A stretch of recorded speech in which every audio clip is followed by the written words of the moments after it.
Amén. Que el Señor nos bendiga. Hermanos, bienvenidos a última predicación de este año, de este culto general o ordinario, ya que, como usted sabe, mañana tenemos nuestro culto especial de Año Nuevo.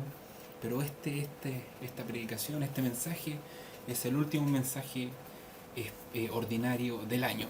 Así que me ha tocado el privilegio de ser el que le toque exhortar el último mensaje de este año. Así que lo invito a buscar su Biblia y ir al libro de Malaquías, Malaquías 2, del 1 al 9. Ahí se encuentra la palabra del Señor hoy. Ahora pues, oh sacerdotes, para vosotros es este mandamiento: si no oyereis y si no decidís de corazón dar gloria a mi nombre, ha dicho Jehová de los ejércitos, enviaré maldición sobre vosotros, y maldeciré vuestras bendiciones, y aún las he maldecido, porque no os habéis decidido de corazón. He aquí yo os dañaré la sementera, y os echaré al rostro el estiércol de vuestros animales sacrificados, y seréis arrojados juntamente con él. Y sabréis que yo os envié este mandamiento para que fuese mi pacto con Leví, ha dicho Jehová de los ejércitos. Mi pacto con él fue de vida y de paz, las cuales cosas yo le di para que me temiera, y tuvo temor de mí, y delante de mi nombre estuvo humillado. La ley de verdad estuvo en su boca, e iniquidad no fue hallada en sus labios. En paz y en justicia anduvo conmigo, y a muchos hizo apartar de la iniquidad. Porque los labios del sacerdote han de guardar la sabiduría, y de su boca el pueblo buscará la ley, porque mensajero es de Jehová de los ejércitos. Mas vosotros os habéis apartado del camino, habéis hecho tropezar a muchos en la ley, habéis corrompido el pacto de Leví, dice Jehová de los ejércitos. Por tanto, yo también os he hecho viles y bajos ante todo el pueblo, así como vosotros no habéis guardado mis caminos, y en la ley hacéis acepción de persona. Que el Señor nos bendiga. Primero, si se escucha algún zumbido es porque tengo el ventilador prendido. Estoy grabando en un momento que hace mucho calor afuera. Generalmente me gusta grabar en la mañana o en la noche, pero como el día es un día laboral, no alcancé a grabar como siempre a las 8 antes de empezar a trabajar. Por algunas circunstancias, entonces estoy grabando a esta hora que hace mucho calor. Si usted se acuerda, cuando estábamos en el templo, yo en verano no voy con camisa, ni corbata, ni vestón a la iglesia porque me da mucho calor, me sofoca el calor en verano. Y si me tocaba alguna oportunidad, yo llevaba mi trajecito y me lo ponía en la iglesia porque no podía andar en la calle con ese calor. Así que le pido disculpas si se escucha el ventilador, pero es necesario.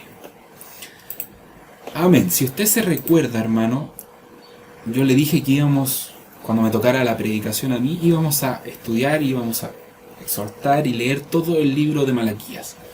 Ya hemos leído y entendido todo el capítulo primero del libro de Malaquías, hicimos una introducción, vimos que Malaquías predicó en alrededor del año 450 antes de Cristo, ¿no? Fue contemporáneo de Nehemías y Esdras. No se sabe a ciencia cierta si fue en el mismo momento en que Esdras y Nehemías estaban realizando las reformas o fue un poquito después, pero se sabe que estos fueron contemporáneos. Leímos cómo los israelitas se quejaban ante Dios de que supuestamente Dios no cumplía el pacto y no los había restaurado, que ellos se encontraban en la misma situación que las naciones paganas que se veían a su lado. Vimos como anteriormente Jehová también reprende a los sacerdotes por ofrecer sacrificios impuros, sacrificios indignos, y él los amonesta y les dice: ¿por qué le ofrecen esto a Jehová y no se lo ofrecen a su príncipe? Recuerde que Israel en estos momentos se encuentra bajo el yugo del imperio medo-persa. Si bien Israel volvió a su tierra, ellos siguen como una colonia bajo un gobernador medo-persa. Y después esto va a cambiar ya en el tiempo de Jesús, cuando es Roma quien tiene el control de Israel. Y aquí en el capítulo 2 nuevamente vemos como Dios de una manera bastante poco agradable amonesta a los sacerdotes de Israel. Y llega a ser el juicio incluso hasta un poco de mal gusto. Si se dio cuenta usted, dice que les va a restregar el estiércol o el excremento de los animales sacrificados. La primera exhortación que nos dice ahora, pues, oh sacerdotes, para vosotros es este mandamiento. La verdad que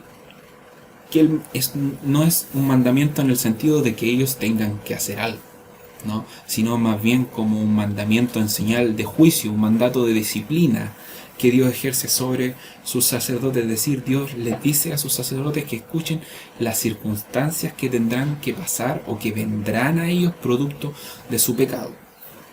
Como dijimos, ya vimos cuál era a grandes rasgos el pecado de los sacerdotes. Y por todo esto que hemos dicho, el Señor reprende a sus sacerdotes. Y después de tanta recriminación, hermano, podemos pensar que ¿por qué tanta severidad de Dios con los sacerdotes? ¿No es cierto? Alguno puede decir, el Señor la agarró con los sacerdotes y bueno, el pueblo mi abuela diría, se la lleva a pelar, ¿no es cierto? Pero veamos qué importancia, hermano, tenían los sacerdotes en Israel. Qué importancia Dios les daba a los sacerdotes en Israel. Muchas veces en la Biblia encontramos los llamados sacerdotes. Incluso desde antes de la imposición de la ley por medio de Moisés, ya existían sacerdotes. Y esto lo vemos tanto en la historia universal como en la historia bíblica, la existencia de sacerdotes y sacerdotisas, no solamente en Israel, sino que en la generalidad de las religiones siempre ha existido el sacerdote y las sacerdotisas. Básicamente estos sacerdotes y sacerdotisas del mundo gentil o del mundo pagano se dedicaban a la organización y a la mediación de todo aquello que estaba relacionado con el culto a sus respectivos dioses, ya sea cual sea la religión. Los babilonios tenían sus sacerdotes y sus sacerdotisas, los griegos tenían sacerdotes y sacerdotisas. Pero dentro del sacerdocio que impone Dios, vemos que antes de ser dada la ley de Moisés, se nos habla de un sacerdote llamado Melquisedec. Es la primera concepción de un sacerdote que tenemos, un sacerdote propiamente tal, ¿no es cierto? Porque vemos que Abraham hizo las labores de sacerdote personalmente, ¿no es cierto? Incluso Dios le pide que haga un sacrificio, que era entregar a su hijo, y el sacrificio lo realiza un sacerdote. Por tanto, Abraham era una especie de sacerdote, y hasta antes de la imposición de la ley también las personas eran una especie de sacerdote en su culto personal. Pero como dijimos, vemos que la primera persona que tiene, entre comillas, el grado de sacerdote es Melquisedec, que es rey de Salem, nos dice la Biblia, y sacerdote del Dios Altísimo, señala en Génesis, cuando se junta con Abraham. Nada más se nos dice de este Melquisedec, ni tampoco se nos dice qué es, ni de dónde viene, ni dónde se ubica Salem. Y esto ha hecho que muchos estudiosos de la Biblia digan que esta es simplemente una aparición de Jesús como un sacerdote. Algunos ven en lo que dice la Biblia el ángel de Jehová que este es Jesús igualmente, porque recuerde que la palabra ángel es el enviado, ¿no es cierto? Es un enviado. Como Malaquías es el mensajero de Dios, el ángel de Jehová era el enviado de Jehová. Y eso básicamente es el sacerdocio antes de la ley de Moisés. Pero luego de la liberación del pueblo de Egipto, Dios dio a su pueblo una ley y estableció un sacerdocio sobre la tribu de Leví, y específicamente sobre los descendientes de Aarón. La tribu de Leví tenía el privilegio de ser ellos quienes de una forma exclusiva y excluyente, es decir, tenían el monopolio sobre el tabernáculo de Dios, sobre todo lo relacionado a la administración, a la celebración y todo lo que se diera en el tabernáculo. Pero aún más exclusivo y excluyente era el sacerdocio. Yo la verdad investigué esto y no lo tenía muy claro, pero solamente eran sacerdotes los descendientes de Aarón. Es decir, no todos los hijos de Leví, los levitas, eran sacerdotes. Pero sí había que ser sacerdote para ser... Perdón, sí había que ser levita para ser sacerdote, porque Aarón era de la tribu de Leví. Y la Biblia nos dice que en Éxodo 28:1, harás llegar delante de ti a Aarón, tu hermano, le dice Dios a Moisés, y a sus hijos consigo, de entre los hijos de Israel, para que sean mis sacerdotes, a Aarón, a Nadab, a Abiú, a Eleazar, a Itamar, hijos de Aarón. Aquí se establece el sacerdocio bajo una regla de linaje, se podría decir, ¿no es cierto? Porque además de requerir ser levita, se requería ser descendiente directo de Aarón. Era un privilegio tremendo, porque la Biblia nos dice que si no eras de la tribu de Leví, y si no eras descendiente de Aarón, quien ingresaba al tabernáculo y posteriormente al templo, moría. Simplemente porque no tenía la autorización, ni el permiso, ni la bendición de Dios para ejercer como un sacerdote. El libro de Números, el capítulo 3 y el versículo 5 nos dice: entonces el Señor le dijo a Moisés, llama a los de la tribu de Leví, que pasen delante presentándolos al sacerdote Aarón, para que sean sus ayudantes. Servirán a Aarón y a toda la comunidad en desempeño de sus deberes sagrados dentro y alrededor del tabernáculo. Recordemos que en esa época no existía el templo. Posteriormente ya todo lo relacionado con el tabernáculo y el sacrificio y la adoración alrededor del tabernáculo se traslada al templo. Por tanto, como dijimos, la labor de sacerdote, el oficio o el ministerio en términos no nuevo testamentarios, podríamos decir, era tremendamente exclusiva, reservada como una bendición especial para una determinada tribu y para una determinada familia. Y son diversas las obligaciones del sacerdote, como lo hemos visto, las obligaciones del levita y las obligaciones del sacerdote. Tenían la obligación, así a grandes rasgos, de realizar la mediación entre Dios y el pueblo. Y estas disposiciones están dispersas de Éxodo a Deuteronomio, y todas esas aplicaciones se encuentran en el Nuevo Testamento, y sería muy largo la explicación de todas estas labores, pero básicamente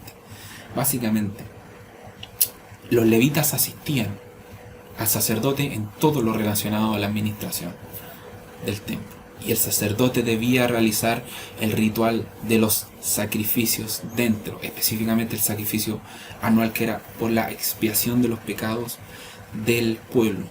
Pero la segunda gran obligación era el deber de enseñar la ley de Jehová al pueblo.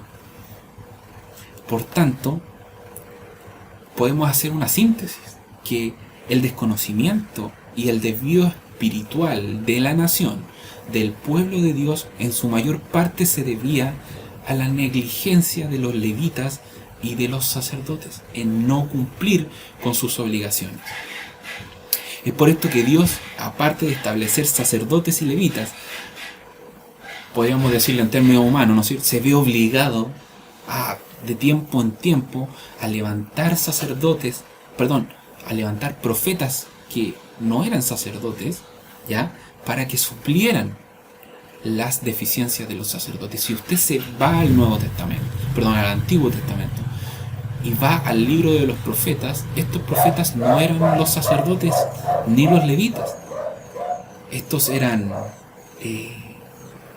Eliseo, un tisbita, ¿no es cierto?, de Galad, una persona de otro lugar que no era sacerdote. Y Dios lo tiene que levantar porque los sacerdotes de Jehová se habían corrompido. Esa era la tremenda importancia y el tremendo privilegio, pero a la vez la tremenda responsabilidad de ser levita y de ser además sacerdote. Y esto lo podemos ver claramente en el libro de Oseas. Yo creo que la mayoría de ustedes conoce este pasaje. Oseas 4, versículo 6 nos dice: mi pueblo fue destruido porque le faltó conocimiento.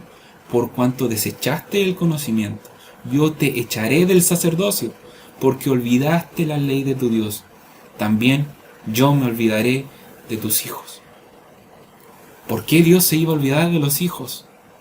Porque el sacerdocio y el oficio de levita era por linaje. Es decir, quien no tenía hijos dentro de la tribu de Leví, se entendía que había una, no sé si maldición, pero era un juicio de Dios sobre el levita, y peor aún sobre el sacerdocio, porque como lo hemos visto, es una cuestión de linaje, de familia, una bendición establecida por Dios para un oficio familiar. Y Dios entiende que el conocimiento o su conocimiento fue entregado a los sacerdotes. Ellos tenían la obligación de esparcirlo, debían educar al pueblo en la ley, y cuando no lo hacían el pueblo perecía. Lo dice recién. O sea, y esto es natural porque en aquellos tiempos no existía el libro de la ley en cada casa, ¿no es cierto? No es como que la familia Espinosa tuviera su libro de la ley ahí en su casa, como lo tenemos ahora, ¿no es cierto?, en algunas casas. Miles de Biblias, algunos tienen muchas Biblias en sus casas, pero en ese tiempo no se podía. No habían ni los medios económicos ni los medios materiales para que las personas pudieran tener un libro de la ley. De partida eran rollos, pero tampoco existían rollos para toda la gente, ni siquiera en las sinagogas existían rollos. Algunas sinagogas, cuando se empieza a esparcir el pueblo judío, tenían algunos rollos de la ley, algunos tenían otros rollos de la ley, pero no la tenían completa. ¿Por qué? Porque era un momento histórico en que no habían los medios de tener ese tipo de cosas. Y aún más, el analfabetismo en el pueblo era común. ¿Ya? Situación que era muy parecida en la época de la Reforma Protestante. Los primeros reformadores que se dieron en Europa dijeron, bueno, sabemos que todo el mundo puede leer la Biblia y es un deber del cristiano que lea la Biblia, pero ¿cómo los cristianos van a leer la Biblia si no saben leer? ¿De qué les sirve tener la Biblia si no la saben leer? Y si usted no lo sabe, eso fue el punto de inicio para lo que hoy se conoce como el sistema educacional obligatorio, que se da en Europa. En Europa inició el sistema obligatorio en los reinos o en las naciones para que la gente pudiera leer su Biblia de forma personal. Y también tenemos otro ejemplo, la historia de Josías, cuando Josías mandó a purificar el templo, a sacar todas las estatuas de los dioses paganos. Usted puede leer ahí en el libro de Crónicas, me parece que es 35, que en un momento alguien encuentra el libro de la ley, y asumimos que por años no habían leído el libro de la ley. Nadie conocía lo que Dios había dicho. El conocimiento de Josías fue algo providencial. Él tal vez lo escuchó de sus padres, de personas que seguían y que se acordaban del Dios de Israel, pero no había visto nunca el libro de la ley. Cuenta el libro de Crónicas que cuando el rey escuchó qué decía la ley de Jehová, rasgó sus vestiduras y se dio cuenta el mal camino por el que Israel en esa época, que era anterior a Malaquías, estaba. Y eso es lo mismo que pasaba en la época de Malaquías. Esdras, como le dijimos, son contemporáneos, ya sea años más o años menos. No narra que cuando llegó a Israel, tuvo que leer el libro de la ley en la plaza, y que la gente se gozó y se puso a llorar porque no lo habían leído. El conocimiento estaba en los sacerdotes y los sacerdotes debían transmitírselo a su pueblo. Veamos un pasaje de la responsabilidad del hombre que Dios pone para señalar el camino de los demás. Dios establece que quien tiene el conocimiento debe entregarlo. Y es por eso que en Ezequiel 33, 7 al 9, no específicamente hablando de esto, pero sí hablando de aquellos que tienen un conocimiento que Dios lo manda a decir.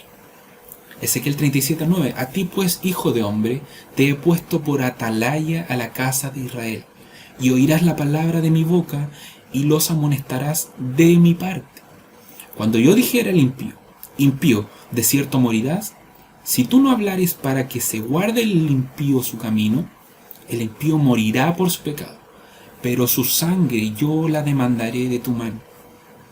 Y si tú avisares al impío de su camino para que se aparte de él, y él no se apartare de su camino, él morirá por su pecado, pero tú libraste tu vida. Este es un pasaje, hermano, decidor.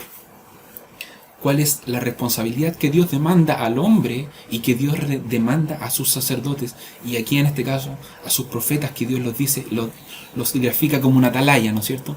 Los atalayas eran los que estaban puestos ya en lugares altos a la entrada de las ciudades antiguas, y tenían la labor de vigilar, y cuando vieran al enemigo, avisar para que el ejército se preparara. Si ellos no avisaban, el atalaya moría porque no cumplía con su deber y había provocado una mortandad, generalmente porque el ejército no iba a estar listo para defenderse. Y es lo mismo que nos dice Jehová en este caso, en Ezequiel. Nos dice que Él ha puesto un conocimiento en sus profetas y en sus sacerdotes, que Dios, además de demandar la responsabilidad del impío, porque el impío igualmente, si el profeta no hablare, igualmente morirá por su pecado. Pero si no le dijere lo que Jehová le dijo, la sangre del impío será demandada del profeta o del sacerdote o de quien tiene el conocimiento. Pero si él hablare y el impío aún no se retracta, no se arrepiente, el impío muere igual por su pecado, pero el atalaya, el profeta, el sacerdote se limpia, queda, libra su vida, nos dice Ezequiel. Y repasemos nuevamente, ya vimos cuál era la importancia del sacerdote y por qué Dios exigía tanto y su juicio era tan severo contra los sacerdotes. Veamos el estado nuevamente, un breve repaso de cuál era el estado del sacerdocio en aquel tiempo. Ya vimos como Malaquías nos decía anteriormente, como lo escuchamos en el capítulo 1, menospreciaban y deshonraban el nombre de Dios. Ofrecían pan inmundo en el altar de Jehová, ofrecían sacrificio imperfecto, ya entre muchas otras iniquidades que podemos ver también en el libro de Nehemías 13:28.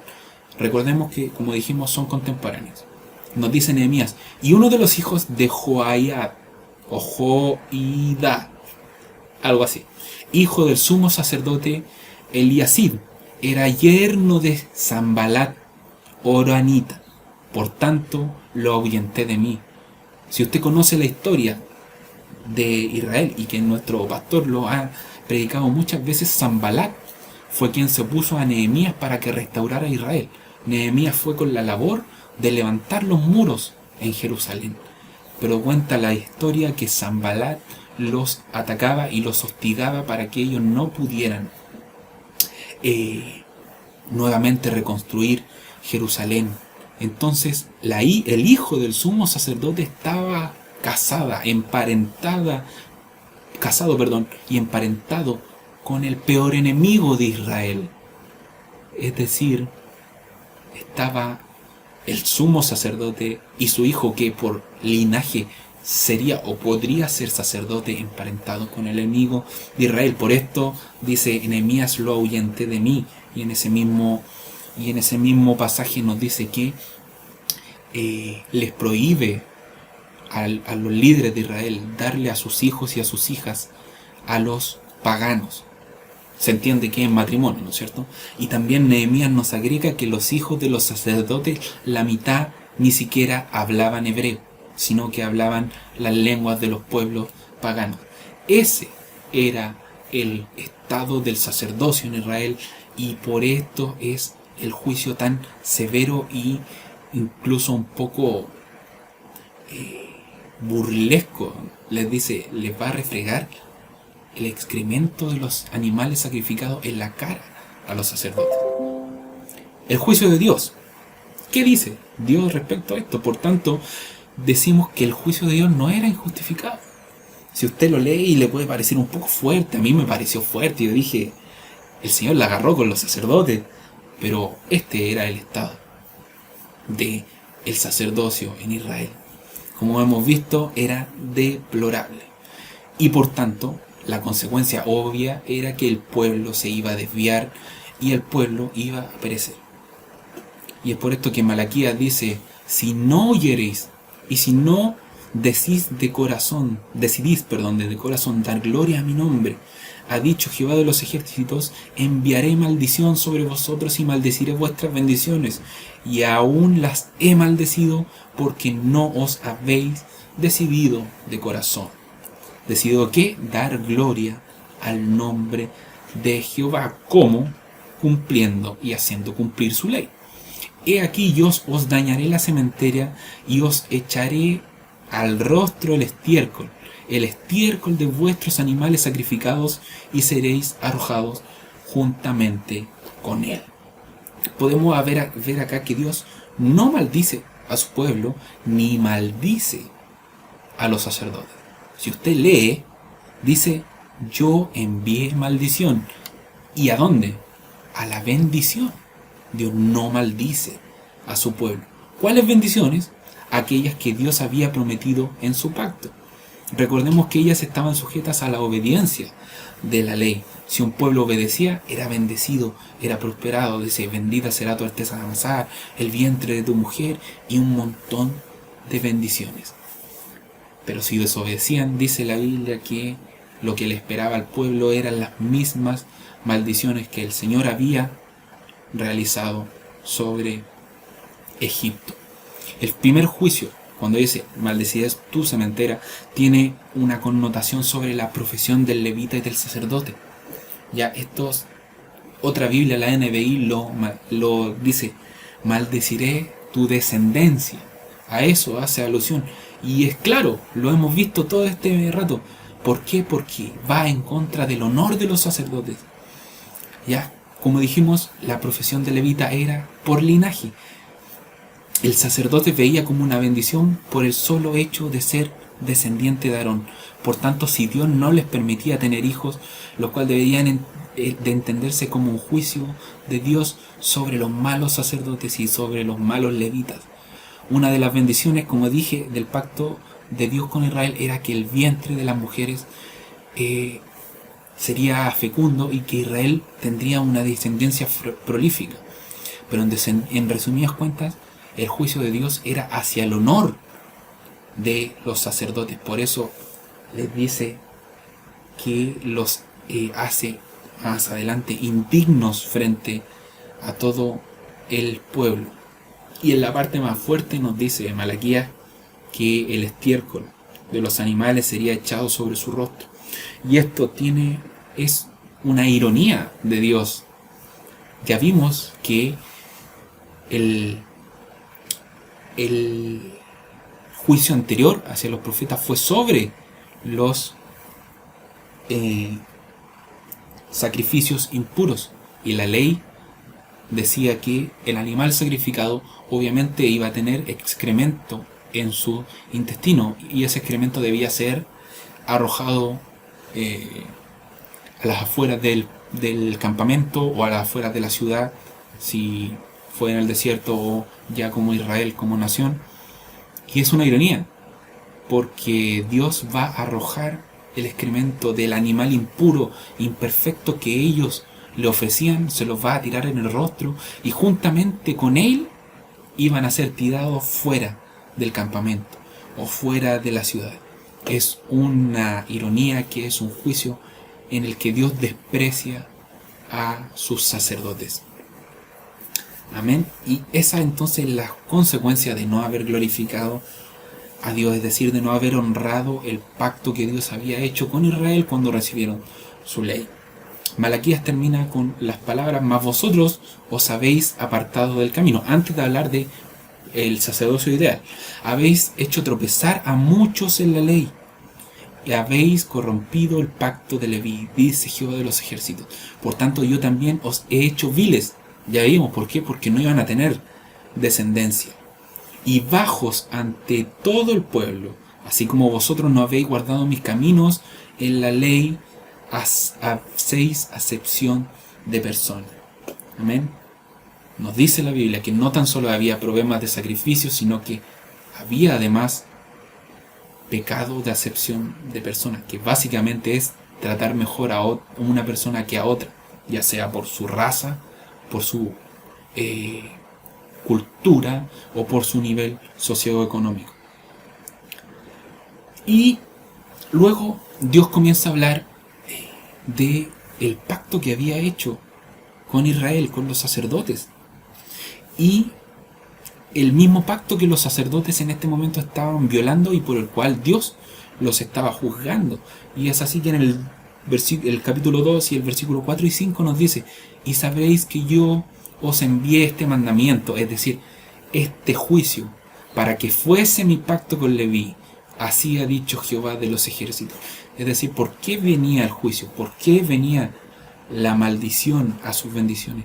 Para que el pacto con Leví surgiera, para que el pacto con Leví fuera restaurado. El objetivo de este juicio, que parece ser sin misericordia, es que se cumpla el pacto de Leví, que el sacerdocio vuelva a restaurarse. El 5 nos dice: mi pacto con él fue de vida y de paz, las cuales cosas yo les di para que me temieran, y tuvo temor de mí, y delante de mi nombre estuvo humillado. Y como dijimos, Dios está señalando el pacto y el juicio como una forma de que sea el pacto observado, que vuelva a surgir el pacto y que los sacerdotes se vuelvan a cumplir el pacto. Y yo la verdad, cuando empecé a estudiar este versículo para poder predicarlo o hablarlo hoy, como usted quiera decirlo, yo pensé que el pacto de paz y verdad se refería al pacto en Sinaí, ¿no es cierto?, a la ley. Y cuando Dios constituye al levita y a los descendientes de Aarón como sacerdotes de Jehová. Pero en la siguiente lectura, y habiendo hecho un estudio con las herramientas, ¿no es cierto?, de referencia y todo eso, me di cuenta que no estaba hablando de ese pacto. Porque el profeta no se refiere al pacto ni con los levitas ni con Aarón, sino que Dios se refiere al pacto con Finés, hijo de Eleazar y nieto de Aarón.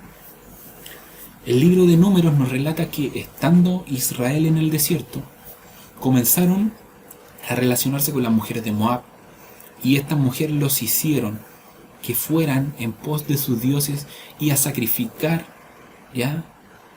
a sus dioses, adorando al dios llamado Baal Peor. No sé si se pronuncia así, pero Baal Peor. Y la ira de Jehová, dice el libro de Números, se encendió contra su pueblo por haber ido en pos de ídolos y haber desobedecido su mandato y haber violado su ley. Y el juicio de Dios recayó sobre el pueblo, y dice la Biblia que comenzó una mortandad en el pueblo. ¿Por qué? Porque lo mismo que le había pasado a los egipcios les pasaría a los israelitas si ellos no observaban el pacto. Y Dios habla con Moisés, y Moisés le habla a los jueces de Israel y les da la orden de asesinar a todos aquellos que fueron en pos de la adoración de los ídolos.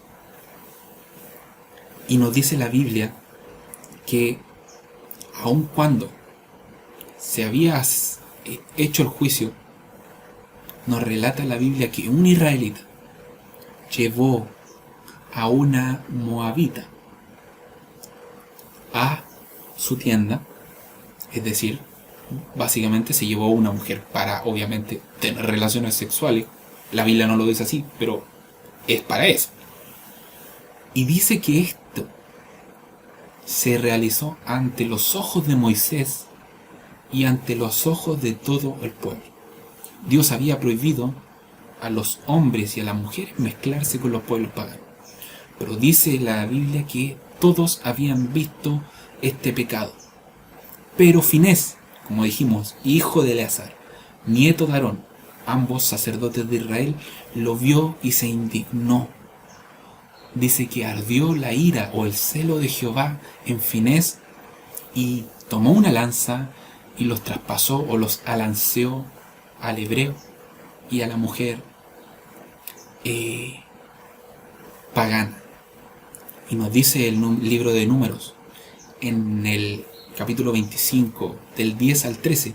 Entonces Jehová habló a Moisés diciendo: Finés, hijo de Eleazar, hijo del sacerdote Aarón, ha hecho apartar de mí el furor de los hijos de Israel, llevado a celo entre ellos, por lo cual no he consumido mi celo a los hijos de Israel. Por tanto, dile: he aquí yo establezco mi pacto de paz con él, y tendrá él y su descendencia después de él el pacto de sacerdocio perpetuo, por cuanto tuvo celo de su Dios e hizo expiación por los hijos de Israel. Si bien Dios había hecho ya pacto con Aarón, este pacto había sido violado. Me recuerda cuando Moisés baja con las tablas del pacto, las tablas de la alianza, y el pueblo está en un festín con el becerro de oro, y Dios les dice: apártate, Moisés, porque yo voy a terminar con este pueblo y te voy a buscar otro pueblo y haré de ti una gran nación. Y y Moisés le ruega al Señor que no lo haga y que perdone a Israel. Y Moisés baja a su pueblo, se indigna, rompe el becerro de oro y llama a los príncipes de Israel y a la casa de Leví y dan muerte a todos aquellos que habían participado en la idolatría. Dice la Biblia que ahí murieron 3.000 personas. Entonces es increíble ver cómo existe entre el contraste de un hecho que a nosotros nos parece más cercano a la muerte, más cercano a algo terrible, pero que Dios lo llama un pacto de vida y de paz. ¿Y cómo puede ser esto? Y la respuesta es mucho más simple de lo que parece. Finés decidió hacer justicia por su mano cuando Moisés y el pueblo hicieron vista gorda a aquel evidente pecado. La Biblia nos narra que producto de este pecado el pueblo sufrió una gran mortandad. Murieron 24.000 hebreos, producto del pecado en el que se encontraba el pueblo. La Biblia nos dice que cuando Moisés bajó, producto de eso murieron 3.000 hebreos. Las maldiciones se habían vuelto a Israel, pero el acto de Finés y el acto de Moisés y de los levitas salvó al pueblo. De seguir pecando, seguiría muriendo el pueblo y los israelitas seguirían pereciendo por su pecado. En cambio, el acto de Finés, por el celo de Jehová, permitió que Dios no consumiera en su ira a su pueblo. Por eso es el pacto de vida y paz. La Biblia nos narra algo parecido en los evangelios y nos dice que al llegar al templo en Jerusalén, el Señor ve a los cambistas y a aquellos que vendían sacrificio y vio cómo se habían convertido en un comercio y en algo que tenía solamente una connotación económica dentro del templo. Y los evangelios nos narran que el Señor toma una vara o un látigo, la verdad no me recuerdo bien, y saca a los cambistas y a todos los comerciantes a punta de vara. Y el evangelio nos dice que dice el Señor: el celo de tu casa me consume. Y lo expulsó a todos porque casa de Dios era el templo, pero ellos lo habían convertido en una cueva de ladrones. Vemos como muchas veces actos que nos parecen violentos, que nos parecen que tal vez no serían acordes a Dios, vemos como Dios los ha transformado en este pacto de paz y de verdad. ¿Por qué? Porque por el acto de Moisés se salvaron 3 millones de personas que Dios iba a destruir por haberse apartado de su pacto. Y murieron 3.000 personas. Por la mortandad que costó 24.000 personas, Finés fue y ejerció el juicio de Dios contra el hebreo y contra la mujer pagana. Ese fue el pacto que Dios estableció con Finés, el pacto de verdad y el pacto de paz. Y quizá usted me dice que entretenido saber algo de la historia, ¿no es cierto? Que entretenido el libro de Malaquías, ver cómo Dios sí se toma las cosas en serio. Pero gracias a Dios yo no soy ni sacerdote, ni profeta, ni hijo de profeta, no soy líder en la iglesia, no soy predicador, no soy el pastor de la iglesia, no soy el obispo de una misión y me puede decir los puestos que quiera. Pero déjeme decirle, hermano, que tú, seas grande, seas chico, viejo, anciano, sin cargo, eres un sacerdote de Dios. Y esta fue una de las grandes banderas de lucha de la Reforma Protestante, tanto de Juan Calvino como de Martín Lutero. El sacerdocio universal de todos los creyentes. En contraposición a lo que decía la Iglesia Católica, que era el sacerdote magisterial, es decir, solamente son sacerdotes los que componen la Iglesia Católica, es decir, el clero. Solo ellos pueden orar a Dios, solo ellos pueden leer la palabra, solo ellos pueden explicar la palabra, solo ellos pueden entender la palabra. Pero ¿qué nos dice la Biblia? Primera de Pedro 2:9. Mas vosotros sois linaje escogido por Dios. ¿Se recuerda? El sacerdocio era por linaje escogido por Dios. Real sacerdocio, nación santa, pueblo adquirido por Dios, para que nos anunciéis las virtudes de aquel que os llamó de las tinieblas a la luz. Primero, linaje escogido. El sacerdocio antiguo era por linaje. Real sacerdocio, un sacerdocio real, efectivo, no meramente instrumental, como era el sacerdocio en el antiguo Israel. Nación santa, además, pueblo adquirido por Dios. ¿Para qué? Para que anunciéis las virtudes de aquel que os llamó de las tinieblas a la luz. ¿Para qué estaban llamados los sacerdotes en el Antiguo Testamento?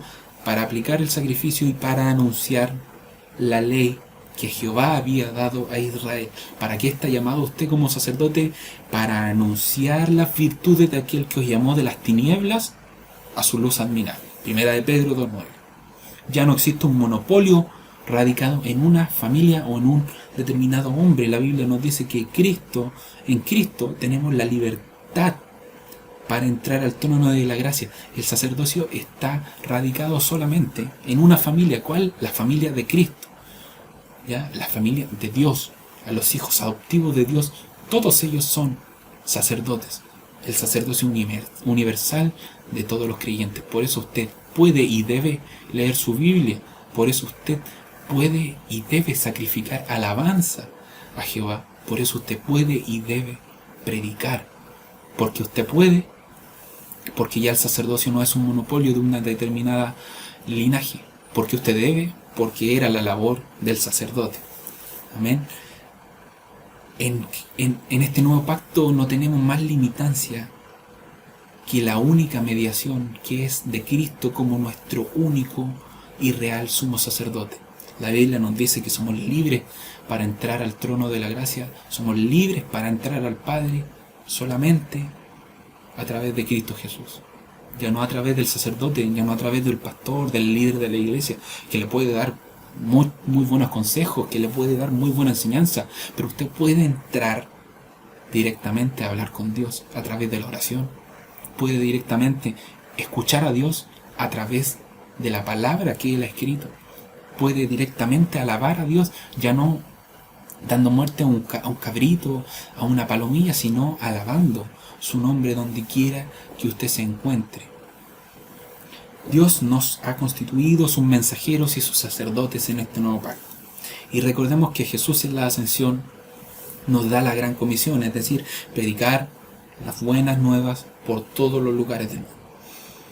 Y muchas veces esta gran comisión se resume en ir a predicar solamente, ¿no es cierto? En que vamos a predicar.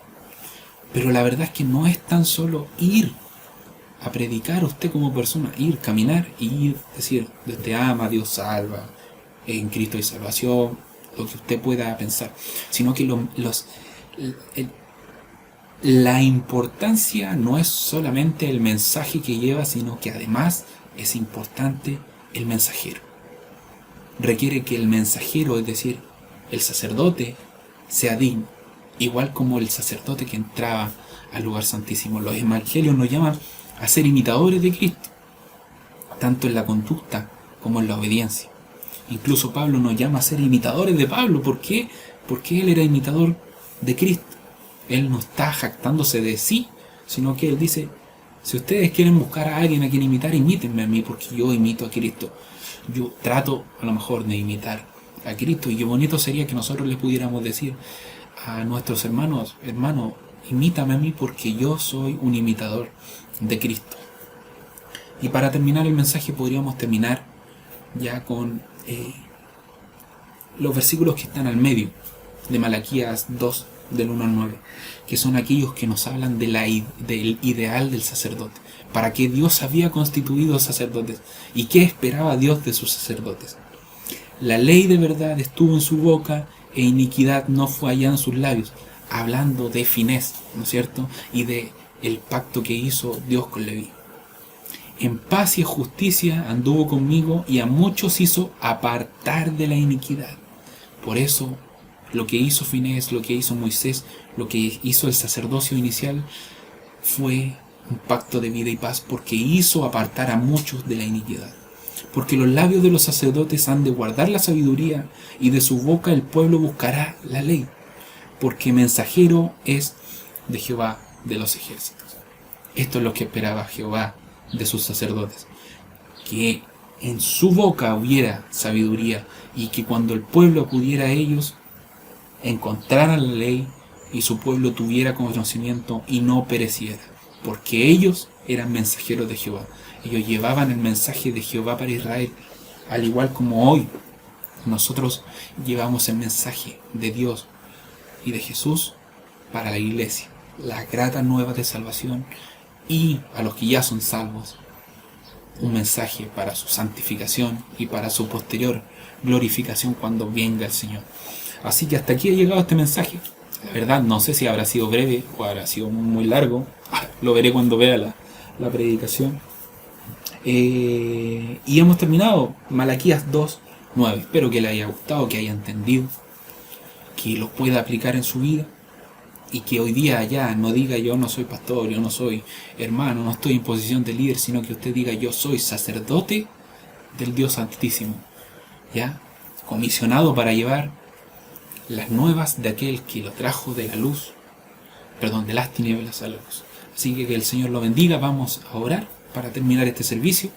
Posteriormente lo voy a dejar con una alabanza, y les voy a dejar la tarea, hermano, que me pidió el hermano jefe del coro, el hermano que está a cargo del coro mañana, que usted escuche la alabanza y se la aprenda, para que mañana podamos todos juntos, al final de nuestro servicio especial, cantar al Señor, para poder desearnos y desearle a usted un bonito fin de año, un año bendecido, y que dentro de todas las dificultades, dentro de toda adversidad que pueda venir, que Cristo sea y siga siendo nuestro sumo sacerdote en nuestras vidas. Que el Señor lo bendiga, y vamos a ver. Padre bendito, Dios del cielo, gracias por la vida, gracias por la salud, Señor, gracias por el privilegio de poder estar terminando, Señor, este año de cultos ordinarios, Señor, para alabando tu nombre, escuchando de tu palabra, Señor, dándonos cuenta que no somos simples personas, que en la iglesia no somos simples hermanos, sino que todos nosotros, Señor, hemos sido llamados a ser sacerdotes tuyos, hemos sido llamados a ejercer este sacerdocio por este linaje escogido, que somos tus hijos, Padre bendito. Gracias, Señor, y permite que cada uno de mis hermanos pueda ser el ideal del sacerdote, que en su boca haya sabiduría, y que cuando el pueblo acuda a él tenga la ley de Jehová en su boca, y el pueblo no perezca. Señor, que el pueblo se mantenga, Señor, y se vuelva a Jehová. Gracias, Padre bendito, por tu palabra, te lo pido en el nombre de Jesús. Amén. Que el Señor nos bendiga, hermano, y que tenga un muy feliz año nuevo.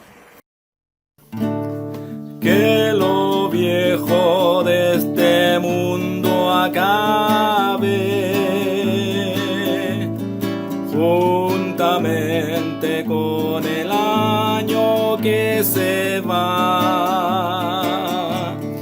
Y esta noche un hombre nuevo a Cristo alabe, prometiendo ser cristiano de verdad. Feliz año nuevo, hermano,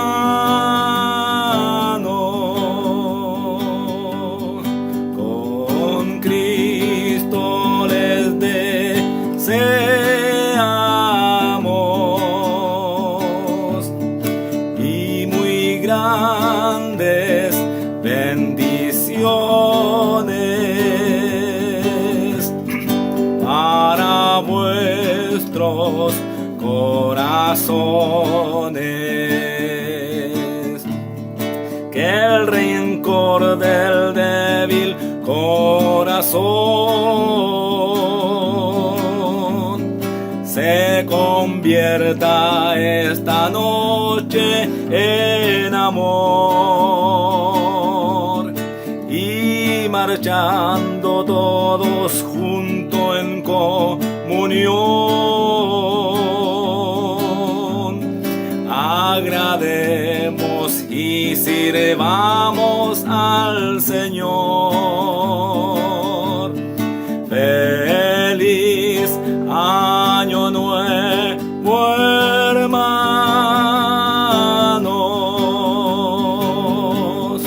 con Cristo les deseamos,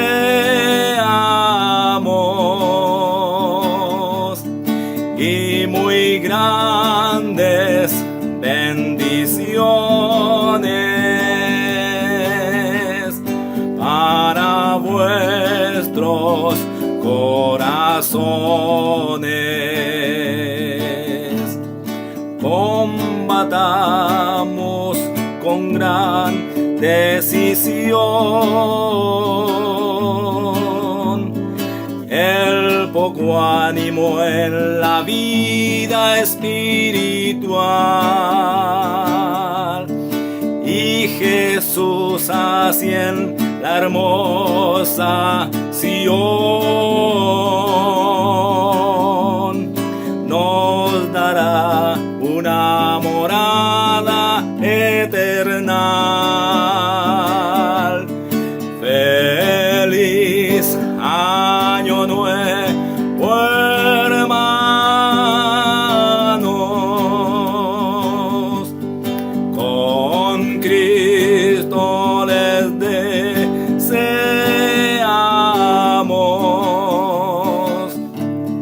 y muy grandes bendiciones para vuestros corazones.